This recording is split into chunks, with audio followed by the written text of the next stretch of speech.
नमस्कार दोस्तों, कभी पैकेट घुमाकर देखा है जिस ब्राउन ब्रेड को आप हेल्दी समझते हैं उसमें क्या क्या डला हुआ है। आज के दिन दुनिया भर में ब्रेड एक बहुत ही कॉमन फूड आइटम है। इसे हर कोई हर समय खाता है। इंडिया में कितने जरिए हैं इसे खाने के। Bread jam, bread gulab jamun, bread halwa, bread roll, bread pakora, bread omelette.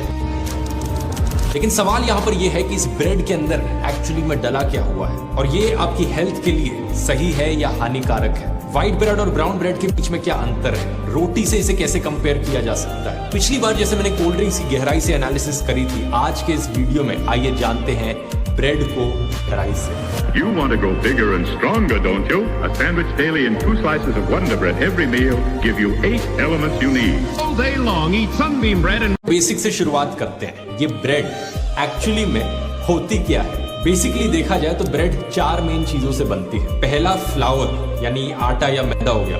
दूसरा पानी, आटे और पानी को साथ में मिलाकर डो बनाया जाता है जैसे हम रोटी बनाते वक्त भी करते हैं। तीसरा नमक यानी सॉल्ट और चौथा यीस्ट। आप पूछोगे यहाँ पर नमक डालने का क्या पर्पस बना ब्रेड में, तो नमक के 3 मेन कारण होते हैं। पहला यह है कि नमक एक नेचुरल एंटीऑक्सीडेंट है, एक नेचुरल प्रिजर्वेटिव का काम करता है जिसकी वजह से ब्रेड को ज्यादा देर तक स्टोर करके रखा जा सकता है। दूसरा, ब्रेड का टेस्ट बेटर हो जाता है थोड़ा नमक डालने से। और तीसरा और मोस्ट इंपॉर्टेंटली, नमक की वजह से जो ग्लूटेन, आटा गूंदने को इंग्लिश में कहा जाता है नेडिंग द डो।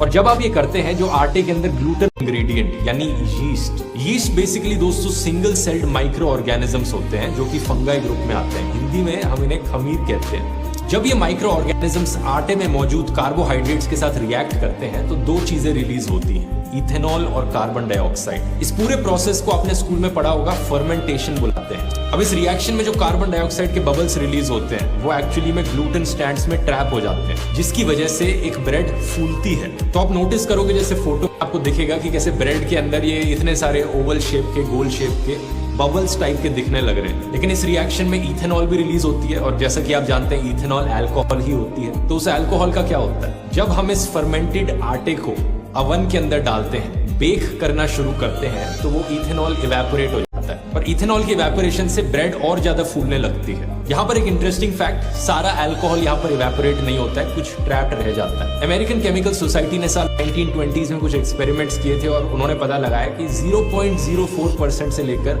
1.9% के बीच में अल्कोहल अक्सर ब्रेड में पाई जाती है। इससे कोई डरने की बात नहीं है, इतनी छोटी मात्रा में अल्कोहल से कुछ नहीं होगा आपको। इनफैक्ट उन साइंटिस्ट ने ऑब्जर्व किया था कि इतना बचा हुआ जो अल्कोहल होता है इससे ब्रेड का फ्लेवर ही इनहैंस होता है, यानी टेस्ट बेटर होता है ब्रेड का इसकी वजह से। तो ये है दोस्तों ट्रेडिशनली ब्रेड बनाने का तरीका। इसी तरीके का लोग सदियों से इस्तेमाल करते आ रहे हैं दुनिया भर में ब्रेड बनाने के लिए। साल 1857 में लुइस पैस्चर ने फर्मेंटेशन के प्रोसेस की एक साइंटिफिक अंडरस्टैंडिंग दुनिया को बताई थी। इसके बाद हमें पता चला कि फर्मेंटेशन एक्चुअली में होती क्या है, लेकिन इससे पहले लोग इस प्रोसेस का इस्तेमाल करते आ रहे थे बिना पता हुए कि यहाँ पर हो क्या रहा है। अब यहाँ पर हमारी जो रोटी है और ये जो ब्रेड है इसमें सिर्फ 2 चीजों का अंतर है। रोटी बनाते वक्त हम यीस्ट और नमक का इस्तेमाल नहीं करते, इसलिए रोटी फूलती नहीं है उस तरीके से जिस तरीके से ब्रेड फूलती है। और दूसरा, इसकी वजह से हम ज्यादा देर तक प्रिजर्व करके नहीं रख सकते रोटी को खुली हवा में छोड़कर रखेंगे, एक दिन बाद वो खाने लायक नहीं बचेगी। तो क्योंकि रोटी फूलती नहीं है इसलिए हम इसे एक फ्लैट ब्रेड की कैटेगरी में डालते हैं। रोटी जैसी ही फ्लैट ब्रेड्स दुनिया भर में बहुत पॉपुलर है। मेक्सिको में आपको मेक्सिकन टॉर्टिया फूल जाएगी। हिस्टोरियंस के लिए ये चीज एक डिबेट का मुद्दा है। स्पेक्युलेट किया जाता है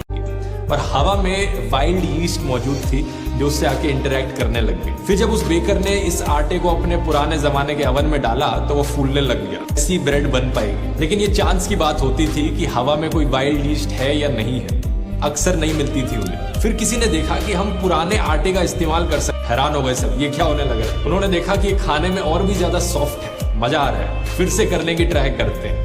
उन्हें लगा कि आटे को हवा में रख देंगे तो जिसमें यीस्ट है उसे नए आटे के साथ में रख सकते हैं जिससे यीस्ट इधर से उधर चली जाए और वहां पे भी यीस्ट पहुंच जाए। इस तरीके से धीरे धीरे इंसानों ने डेवलप चले। तो कहा जाता है कि क्रिस्टोफर कोलंबस पहली बार इस ब्रेड के कॉन्सेप्ट को अमेरिका लेकर गए और इंडिया में ये यीस्ट वाली ब्रेड सबसे पहले